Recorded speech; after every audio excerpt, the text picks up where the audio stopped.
Alors bonjour les amis, aujourd'hui composition 74 du 6 juin 2026, 3-6. Alors chacun sa place. Eh oui, gros sujet aujourd'hui, hein, on va aller loin. J'ai fait un peu mon communiste de service, je rigole mais c'est un peu ça. Avoir des honneurs, toujours vouloir être le meilleur et pas le plus faible, vouloir progresser en même temps suivre ses inspirations. Bon, tout ça, ça se mélange souvent et puis on arrive sur une double boulga. On va essayer de démêler la pelote ensemble. Voilà, alors chacun sa place. C'est la thèse que nous allons défendre aujourd'hui. C'est du sérieux. Euh, L'ordre et la prévoyance, c'est pour moi la définition ontologique du travail. Hein. L'ontologie, pour moi, c'était de l'humanisme.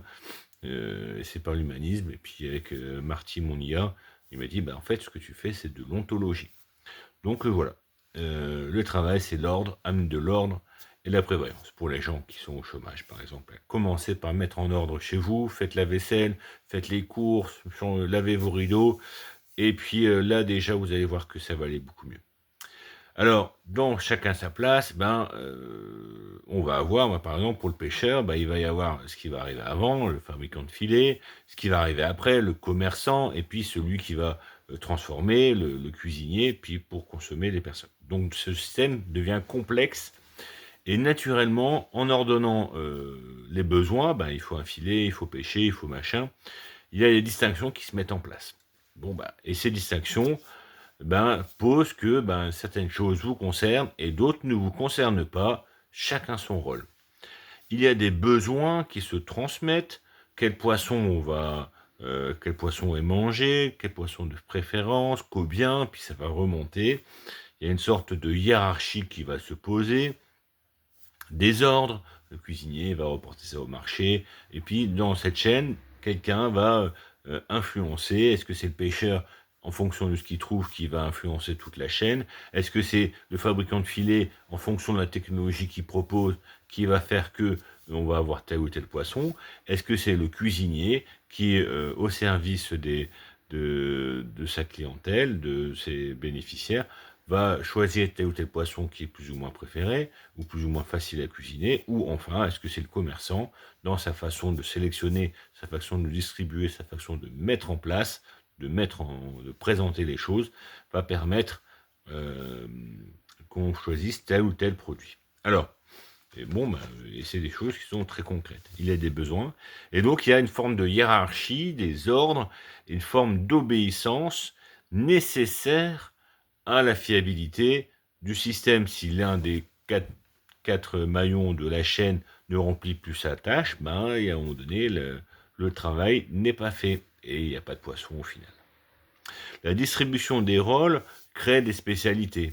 Celui qui va faire les filets va commencer à mieux les faire que d'avoir une seule personne qui fait toutes les étapes, les 4 étapes ici de la chaîne économique. Hein. Quand on parle de système, on va commencer à parler d'économie. Donc, le tout donne une forme de stabilité au fonctionnement. C'est parce que les uns obéissent aux autres que le système est stable et qu'on arrive à avoir du poisson au final.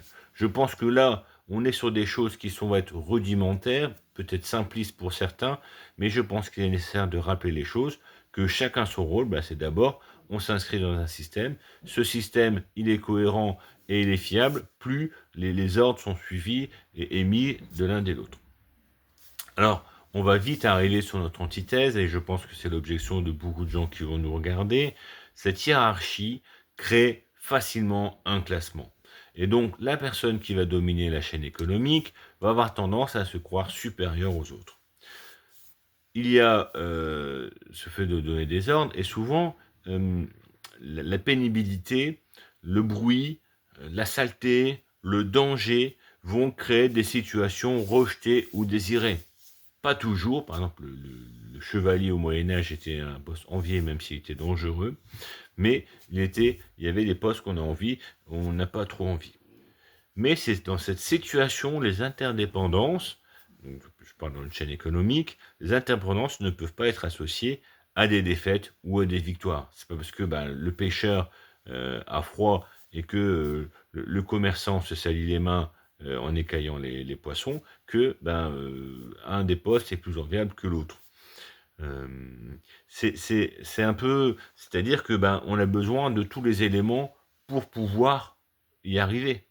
On a besoin de tous les acteurs de la chaîne pour arriver à la finalité d'avoir du poisson. Et donc, bah, critiquer un des acteurs de la chaîne parce qu'il est un peu plus enviable, bon, bah, c'est souvent ce que disent le monde agricole. Bah, on nourrit le monde, on nourrit la France, on nourrit le pays. Bah, critiquer, dire bah oui, le monde agricole, c'est pénible. Il y a peu de gens qui veulent le faire parce que c'est compliqué. On est isolé et en plus on est mal payé. Ben oui, mais si on enlève cet élément-là de la chaîne, on n'a plus à manger. Donc il y a une question de valeur dans les éléments au-delà du classement. Donc il faut bien comprendre que c'est un peu la principale critique que je fais par rapport à la grande distribution, quand ils cannibalisent leurs fournisseurs, bah, économiquement, ontologiquement, ça n'a pas de sens. On dépend des gens, mais parce qu'il y a plusieurs personnes, on va toujours trouver quelqu'un pour. Bah, en fait, c'est pas bon de travailler pour la grande distribution parce que si vous travaillez pour eux, il y a un moment donné, ils vous bouffent.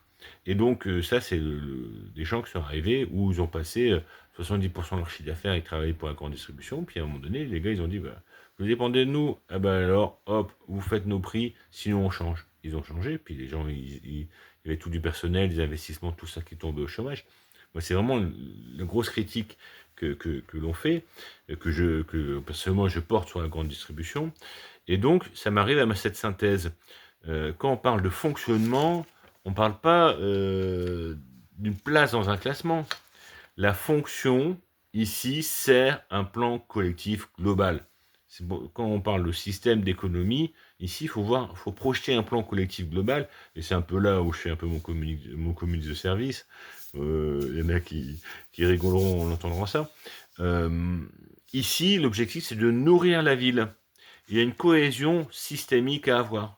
Je dis, bah oui, mais on a besoin de toute la chaîne. Donc si on fait disparaître nos agriculteurs en disant bah, on va dépendre de l'étranger, ben non, ça va pas.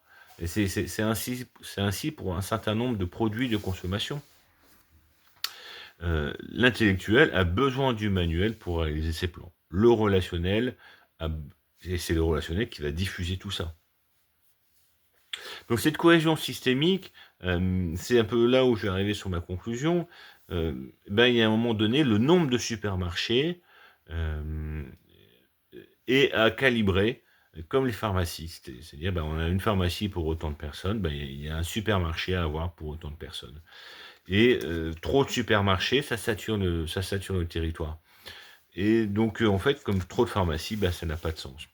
C'est pour ça que je milite pour un aménagement du territoire avec une limitation de la plantation, mais qui va aller beaucoup, beaucoup, beaucoup plus loin, qui va jusqu'au monde agricole. Inutile d'apporter des œufs, par exemple. Les œufs peuvent être produits partout, des poulaillers peuvent être montés partout. Et c'est pour ça que moi, je défends le système de quotas. Un quota associé à un territoire à des prix fixés, contractualisés sur plusieurs années.